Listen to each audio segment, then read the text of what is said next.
పేరు రాకెట్ల ఊరిలోనే ఉంది రాకెట్ స్వభావము. మరి చూస్తే మీ తండ్రి గారు కానీ మీ కుటుంబం అంతా తీసుకుంటే కూడా కమ్యూనిస్ట్ నేపథ్యం ఉన్నది. అంటే మీరు తొలించి కూడా ఒక ఉద్యమకారుడు. మీరు మీ స్వభావం చూస్తే చాలా మృదు స్వభావం. మీరు ఎవరితో కూడా చాలా స్మూత్ గోయింగ్, అసలుకి వివాదాలకు దూరంగా ఉంటారు.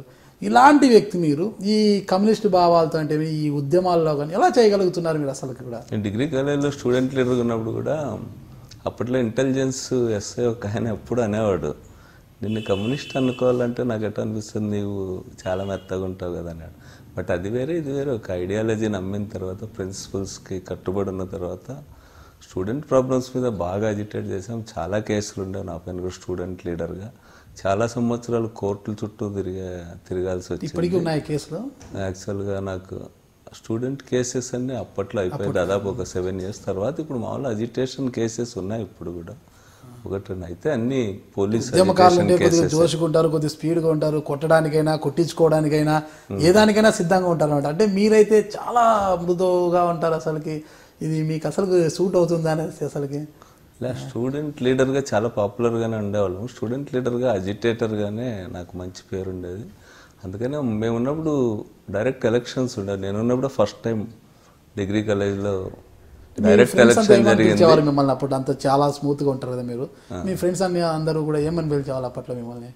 అంటే నన్ను ఒక లీడర్గా కంటే కూడా బాగా ఆప్యాయంగా ఉండేవాళ్ళు, నాతో అఫెక్షన్గా ఎక్కువ ఉండేవాళ్ళు. నాకు అట్లాంటి రిలేషన్షిప్ ఎక్కువ ఉండేది. అంటే అతి దగ్గరగా ఉండే స్నేహితులు ఎవరున్నారు మీకు అప్పట్లో మీరు చదువుకునే రోజుల్లో? చాలామంది ఉన్నారు. అంటే అతి దగ్గరగా అంటే అత్యంత మీకు ప్రీతిపాత్రంగా ఉండేవాళ్ళు ఒకరిద్దరు ఎవరున్నారు? నాకు యాక్చువల్ మా విలేజెస్లో అంతా మాకు పెద్ద క్యాస్ట్ ఫీలింగ్స్ ఇట్లాంటివి ఉండేవి కాదు. మా ఊళ్ళో రెడ్డిస్ ఇండ్లు చాలా తక్కువ ఉంటాయి, ఎక్కువ భాగం కమ్మాస్ ఉంటారు. అయితే గ్రామాలంటేనే కులాల పరంగా ఎందుకు మేము లెఫ్ట్ పార్టీస్లో ఉండడం వల్ల ఎందుకు ఆ కుల ఇది మాకంత ఇప్పుడు ఇప్పటికీ కూడా కొన్ని పల్లెలు తీసుకెళ్ళి నాకు యాక్చువల్గా చిన్నప్పటి నుంచి కూడా ఎక్కువ కాలేజెస్లో కమ్మాసే ఎక్కువ ఫ్రెండ్స్ ఉండేవాళ్ళు. మనం కొన్ని పల్లెలు పోతే చేతుల్లో నీళ్లు పోసే పద్ధతి కూడా మన జిల్లాలో ఇంకా కొనసాగుతూనే ఉంది. అప్పట్లోనే మా పల్లెల్లో లేదు. మా పల్లెలు మా పల్లె బాగా చాలా ఫార్వర్డ్. మా ఫ్రీడమ్ ఫైటర్స్ ఉన్నారు. తర్వాత ఇంతకుముందు ఎక్స్-ఎంపీ నారాయణ సంగర రిటైర్డ్ జిల్లా జడ్జిగా ఉన్నారు. తర్వాత చాలా చాలా పెద్ద పెద్ద వాళ్ళు ఉన్నారు. మా ఊళ్ళు చాలా ఫార్వర్డ్. మా ఊరు సోషల్గా కానీ లేకపోతే ఎడ్యుకేషనల్గా కానీ మా ఊరు చాలా డెవలప్డ్ విలేజ్. ఆ చుట్టుపక్కల పంటలు పండించడంలో కానీ పోటీపడి పండిస్తారు, మంచి పంటలు పండిస్తారు. తర్వాత అట్లాంటి హెల్తీ కాంపిటీషన్ ఉండేది. ఈ మధ్యకాలంలో రాను రాను అంత క్యాస్ట్ పాలిటిక్స్ అన్ని చోట్ల పెరిగినట్టు దాని ప్రభావం మా ఊరి పైన కూడా ఉండొచ్చు. కానీ ఇప్పటికి కూడా మా ఊరు మంచి ఊరే. ఆ ఏరియాలో వ్యవసాయం మా తమ్ముడు చూస్తాడు, లాస్ట్ బ్రదర్. మా బ్రదరే చూస్తూ ఉంటాడు. కొంత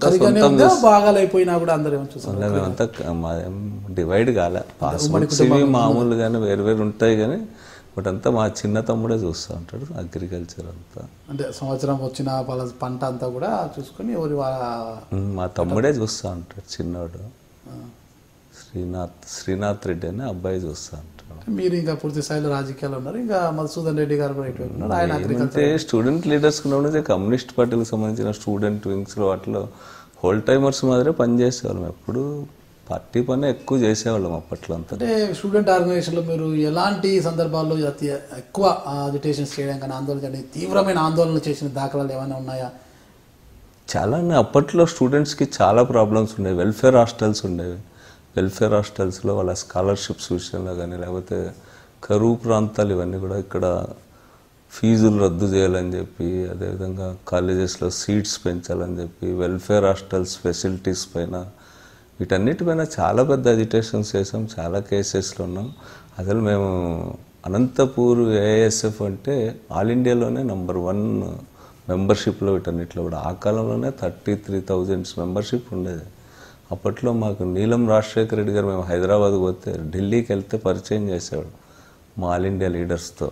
వీళ్ళు చూడ్డానికి చిన్న పిల్లలు మాదిరి ఉన్నారు, వీళ్ళు మెంబర్షిప్ ఎంత ఉందో తెలుసా మీకు అనేవాడు. అంటే వాళ్ళు 33,000 ఉంది వీళ్ళ జిల్లాదంటే వాళ్ళంతా ఆశ్చర్యపోయేవాళ్ళు.